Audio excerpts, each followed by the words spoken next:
Lower Florida's Progressive Network. We are 105.7 in Jacksonville, 92.5 in Folkston, and 105.5 in St. Augustine.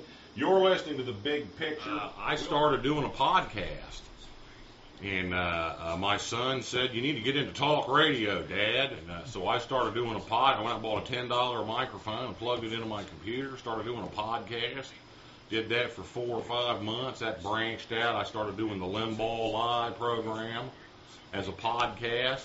Then I discovered that Andy had a progressive talk radio station, and tracked him down and played him some of the stuff. He said, "Well, that sounds good." I started out on the weekends, and last summer he started putting me on weekdays, and I've been on ever since.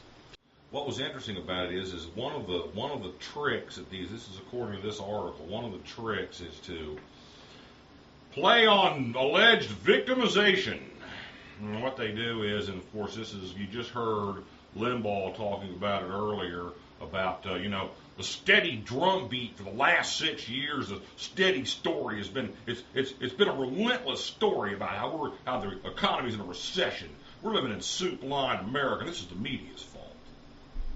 Right? I was riding in this morning. Neal Bortz was on talking about how, the media is now allegedly saying, that they were biased and favored Senator Obama over Senator McCain, and because people out there who vote are all just too stupid to figure out what's what.